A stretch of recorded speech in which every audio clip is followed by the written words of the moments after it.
Thank you for watching, liking, commenting, sharing, and subscribing right now.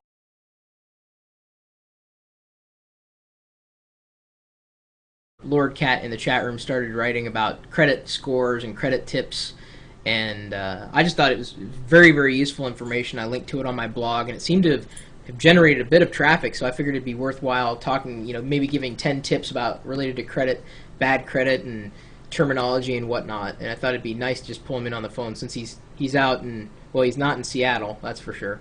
Now, Jason, you're not a credit counselor or, an expert by any stretch. You've just been very, very experienced in dealing with your own credit. Yeah, I'm not a credit counselor. I'm not any sort of accountant. I don't have any formal training, formal history in it. I found myself at the age of 18 in massive debt, and I crawled my way out of that. So you're fully out. Yeah, I'm now fully out. I mean, it's been 7 long years, but I finally managed to get my way out of a little over $200,000 in debt. My God! My wait, goodness. Stop! How at 18 years old do you amass $200,000 in debt? And then how do you pay that off in 7 years? Yeah, well, when I was 18, it was at the height of the internet boom. And I was still in high school at the time, and I was talking to my parents about, possibly starting up a business. And they said, well, this is a great time to go online and do the whole internet thing. So I managed to find a couple of venture capitalists who weren't thrilled with my idea, but said they would support me anyway. And me, being 18, I said, all right, let's go with it, and managed to get myself more than a few loans. Wow. So those are on your personal name then? You didn't actually set up a business through it? Is that how you got stuck? They ended up... Well, they were on the business name. Unfortunately, in order for the venture capitalists to get out of the co-signing, they took me to court, and the loan ended up being up in my name. Oh, my God. Okay, so... So it's been a long and strange history, Chris, and I'm just, I'm glad it's finally behind me. So give us, see if we can get through 10 tips or so, in terms of credit and and from your perspective, just some points that we can kind of focus on. All right. Well, one of the most important things, especially for people with bad credit, and it seems to be a theme with people who have bad credit, is just to make sure you have a steady job with consistent paychecks, or just some sort of stream of consistent income. It's one of the more important things to have. Now, what if you don't have an ability to? What if that's not an option? No income is not an option. Well, I know. Oh. Well, but what if you can't find a job? You find a job. You can always find a job. That's true. Okay, but beyond that, it's the how. Chris, let me put it like this about finding a job. I found one, and it wasn't a great job. It wasn't a good job at all. Paid minimum wage, but I found it, I got it, and I did what I had to do. And I think that's the bottom line. I think what's awesome is how in the world can you pay off $200,000 in debt on minimum wage and still live? So give me that formula, and we can save the world. You don't really have too much of a life. So let me put it to you like that. You live in a pretty bad neighborhood, I'll admit, and you live with pretty bad jobs, multiple jobs, 2 jobs a day, and you just do it, and you go on with life.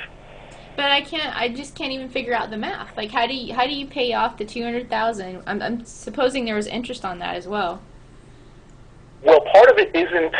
It wasn't the whole $200,000. I was fortunate enough to also, and this is, remember, this is through 7 years. I found a couple of good attorneys who we actually managed to speak with the banks and the loan officers, and I managed to strike a couple of deals that did significantly lower the amount of debt. Although, it was still a lot to pay off.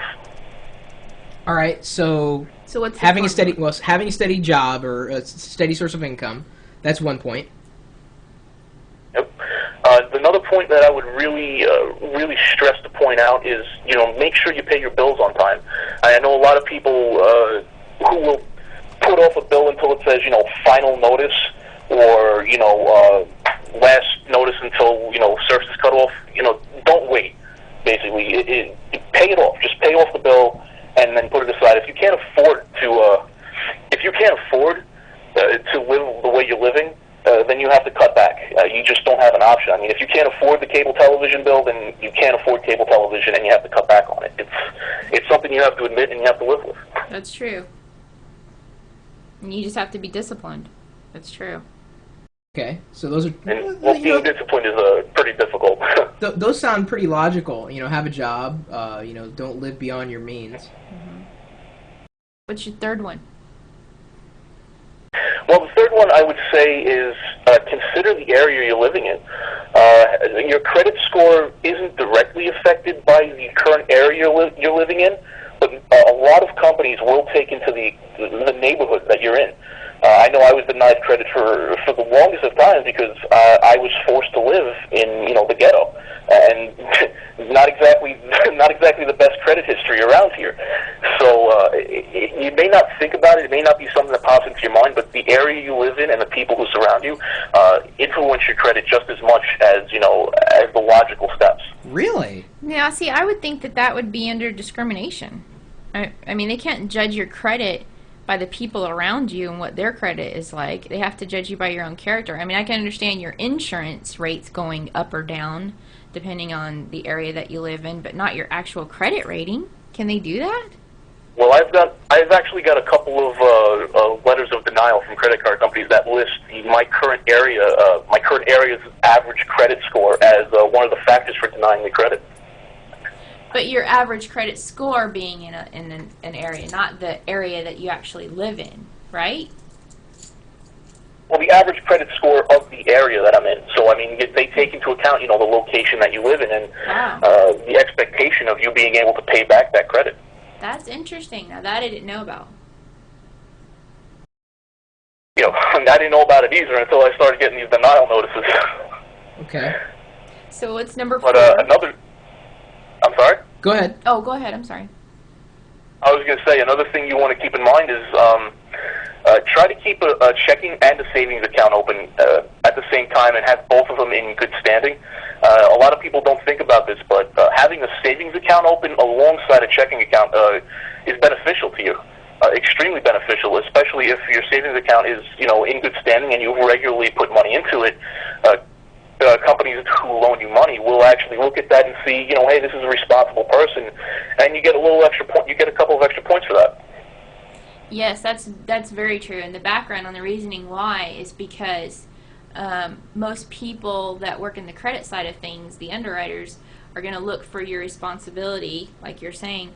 And if you're responsible, you should have 3 months of your income set aside in case of an emergency. So should you lose your job, you should be able to live for 3 months at least on your savings. That should be your quote-unquote emergency fund. So I could understand that point very well as to why they would see you holding a savings account in good standing.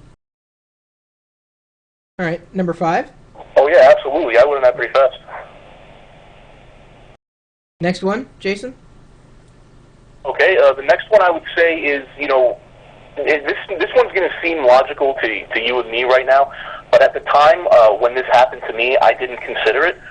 Make sure you don't have any accounts in collections. Make sure that is the top priority of your life if you have bad credit. And why is that? that? I had when I was in this absolutely horrible situation, you know, I had several accounts in collections, and I couldn't really do anything about it, so I just sort of brushed it off. What that does to you, though, is it just absolutely just destroys any sort of credibility you have with anyone who is going to potentially consider you for credit. I can't. And what's even worse is if you go from the collections agency to a default judgment, and if that happens, then you know you really need to see some sort of a credit counselor who can really help you get your life back in line. Okay, number 6. The next one is repossessions are actually pretty bad, and you know it could show up on a credit score. But if you do take care of it, if you call a bank who repossessed the car or whatever, call them up, see if there's a payment you can make to get back in good standing. I know repossessions are, they're traumatic, they're bad, but they can be taken care of, and if you're quick enough about it, they can be taken care of quickly enough that it won't reflect on your score. So if you're fast enough about it and you're quick enough about it and you take care of it on time, then it's really not that bad. And I do have one more tip in terms of things being bad and not bad. If you do end up in collections like I did for multiple companies or just for one company, call them, be the first one to make the contact and talk to them. Because I did that on several accounts, and I was able to get discounts on how much I owed them, on how much I had to pay back to them, or how much they were expecting me to pay back. I was also able to set up payment plans over the course of a couple of years or a couple of months. So always keep the lines of communication open. If you're going through a rough time, companies are more than willing to work with you as long as they get their money. They're happy, basically. Yeah, I think when Ponzi and I first met, my credit wasn't bad, but I definitely had a lot of work that I needed to do. You were able to increase. I mean, I think I was average, but you were able to push me up to really good credit standing. I still don't know how the hell that happened. You were in a totally different situation than what like Jason completely was in. Different. I've never had that much debt. I mean, the most debt I've had was student loans. With Chris, he had good credit scores. It was just about pushing him to the next level because you can have good credit, but then you can have great credit scores. And just by pruning your credit report a little bit and watching how you hold those accounts, you can increase. Yeah. So that would be a whole different well, but tips. The point is that even if you have good credit, or you assume that your credit's fine. What Jason's saying is still applicable. I mean, it's still very applicable. Staying after and staying on top of these things. Well, it always starts with pulling your credit report. Everyone needs to know what their credit report looks like once a year, period. Yeah, but there are 3 credit companies: Experian, was it TransUnion, and Equifax? Exactly. And they're all different. They're all different, and they all have different information about you. And anything that you send to one, you need to send to all 3. Mm-hmm. So whenever you're corresponding, make sure you correspond with. All right, Jason, I think we're on either 6 or 7. But I know you snuck another one in there, so. Well, I do have another tip, and it relates to Ponzi. Even if you have good credit or great credit, and this applies to everyone, always, once a year, get your free report from the 3 big unions. Yeah. And credit unions, and go through it with a fine-tooth comb, and take out and just challenge everything that shouldn't be there. There's no reason why you should take a credit hit because they made a mistake. Now, when you say that, I mean, are you entitled to get a free credit report every year? Is that the law? Yes. Because so once a year, everybody, or the 3 credit agencies, have to, by law, provide you a report. And is that a user or a person-initiated user? I'm talking like computer terms. Is that an individual initiated? They're not going to send it to you. You have to request it. You have to request it. So what about all these free credit report agencies? Are these for real, or are they bogus? Well, the problem with them is that they're actually in it. Well, they're in it for money. Let's be honest. The problem is they're going to charge you $35, and that's for repeatedly getting a report. I believe some of them do it every month, and that's what the 3 big unions will actually charge you a little over $25 a month, and they add an extra $10. If you go through them, honestly, I believe you're wasting your money. Just go directly to the 3 big credit unions and request them directly. All right, so I think we're at point number 8 now. I'm sure we're throwing more than that in there, but I mean, in terms of points to rally around, Jason, a couple more? Oh, I've got plenty.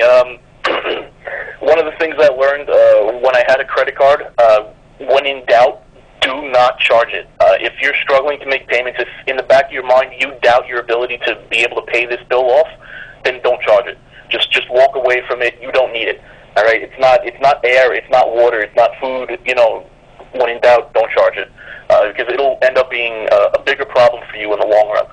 Yeah, even Ponzi gets mad at me when I don't have cash and I end up. Well, we usually use American Express, which is not a credit card, but it's a charge card. Charge card. So, it's not done the same, and of course you have to pay it every month. You just pay it off every month so that you don't have to pay interest, but you pay an annual fee. And you accrue points for each dollar that passes through there that you can trade for goods and services. Yeah. Well, the nice thing, too, is that, you're not, like in terms of like interest and whatnot, it's not as bad. It doesn't accrue. Yeah. So, well, when you If say you accrue, pay- that's what it means. It's not as... Yeah, you don't have to pay interest because Right. you pay it off each month. Yeah. It's the difference between charge card and credit card. Yeah, and that's even when we started using our bank card, because not every place takes American Express, because it's expensive, and I understand why they don't use American Express because the fees are higher.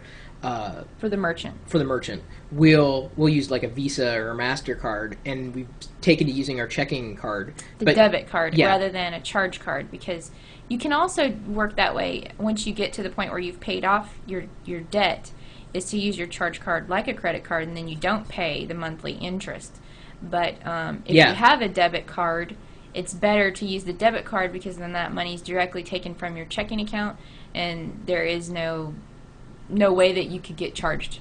And that's the big thing. Like I learned this from Ponzi. Interest. Yeah, when you hand over your credit card to like your bank card, your charge. Is it a charge card, a debit card? Debit card. Oh, the debit card. When you hand it over, like to a merchant, like you're at the store or whatever, and they ask you, "Is this credit or debit?" Always say That's credit. it. That's the difference. Yeah, people don't know that it's always better to say you'd rather it be a credit transaction than a debit transaction on your bank card. And the reason why is not every place, but some places will charge you a point of sale fee, and they will only do that if you do it as a debit transaction rather than a credit transaction. And the reason why is all the technology that it takes immediately to extract that money from your banking account. Yeah. So, just a little FYI. And usually if it's one of those pads where it gives you the option as a debit or a credit, if you hit cancel, and then a line will show up, a signature line for you to sign for it, if that makes sense.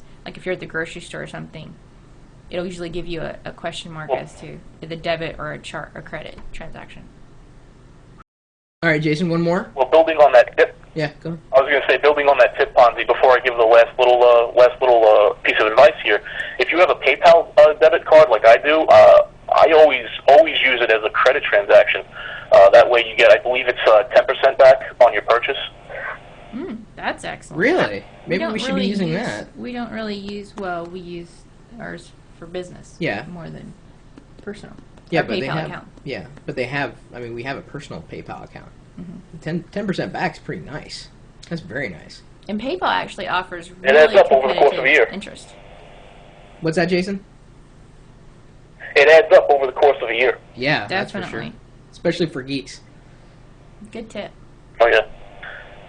So the last thing I have for you guys, and for everyone out there, especially for people who are like me and just absolutely enamored in that, you have to organize and keep track of everything. I don't care how you do it.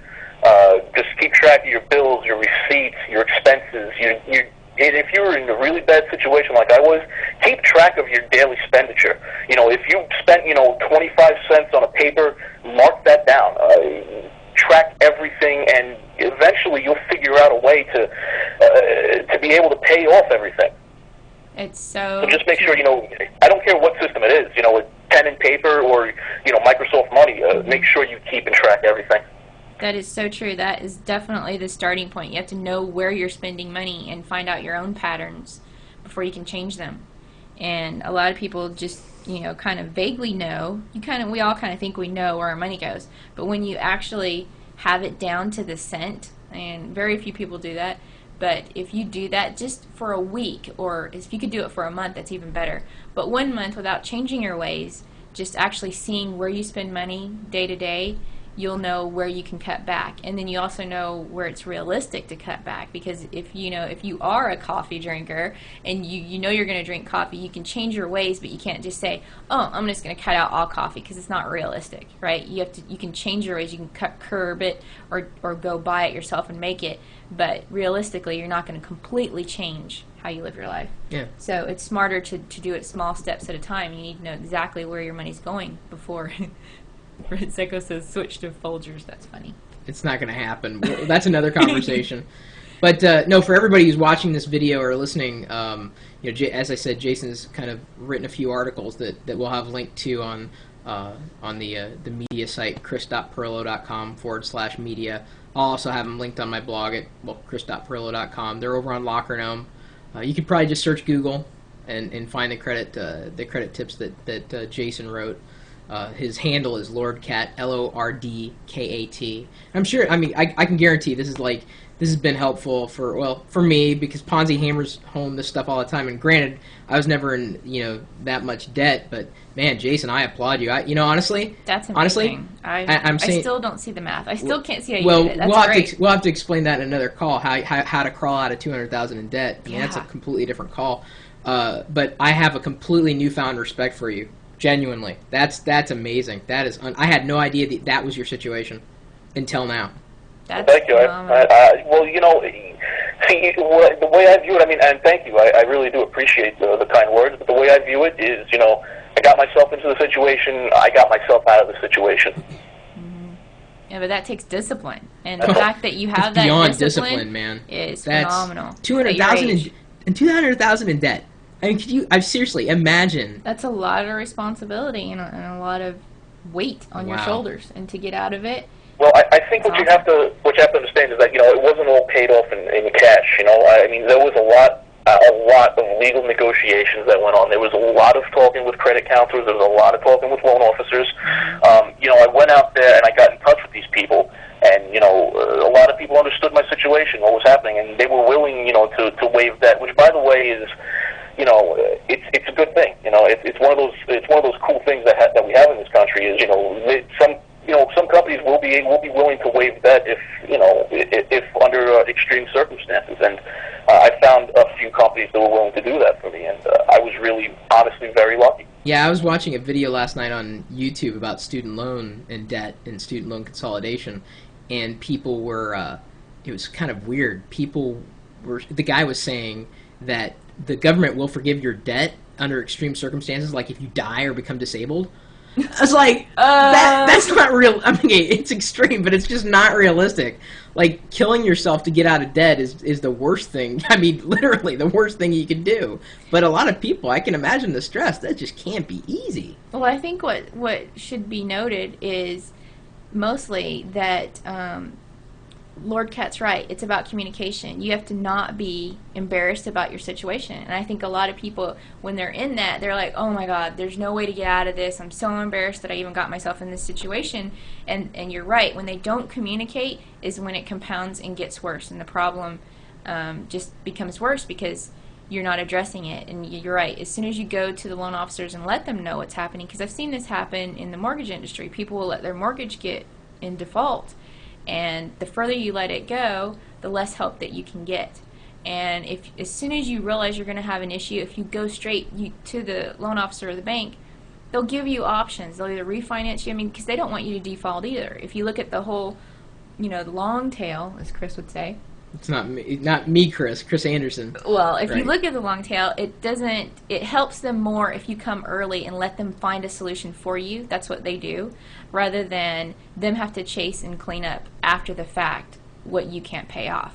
And it makes so much sense if you look at it in the long run. They want you to come to them as soon as you know there's an issue and let them handle it. That's what they do. And I definitely want Ponzi to do more question and answer around what she experienced, because, I've set her up as kind of like an expert, like in terms of the mortgage industry, which admittedly she's not. And that's but here's the thing, pushes me away from doing it. Okay, because but Ponzi, the more you do that, Jason, then Jason is not a credit counselor, but do you not think that his tips are applicable? The fact, his experience of crawling out of $200,000 in debt, to me, that commands more respect from me and more understanding from me. Than going to a credit agency. You have no idea, if they're in it to help you or if they're just in it for the money. That's real, man. That's visceral, man. Doesn't get any more real than that. And I thought I was bad off with, I think what was it? My student loans totaled about $30,000 when I was out of college, which is pretty hellish. And I suppose if I was doing it these days, a decade later, I'd probably add another $10,000 to that. And it's getting to the point of insanity. I think what would be awesome is if we could get people at different stages in their life to give those 10 credit tips, because what happens when you're 18 and 25 is totally different than what happens when you're 30 and 35 and then 40 and 45. And we could learn so much from each other and the experience of others. It would be great. It's just finding the people that have that knowledge and that are willing to share it. And trusting those people. Right. You know, you got to trust these. You know, that's the thing. When you're dealing with finances and money, trust has got to be like priority one. Am I right, Jason? Oh, absolutely. You know, if you don't develop a relationship with your credit card company, with credit counselors, if you don't develop that relationship, then there's no point in actually being with them.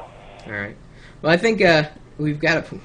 That's great. I hate to say this, Jason, but our dogs are asleep now. I don't think they're into credit as much as we are, I guess. So that's not a bad thing at all. I just think their credit is they're done now. Their credit's been really they're bad at their credit limit. lately. They've credit reached top limit. So, all right, thanks, Jason. Thanks, and Jason. Obviously, we're still around talking about this kind of stuff. I'm sure you're going to be writing more articles. So. Oh, absolutely.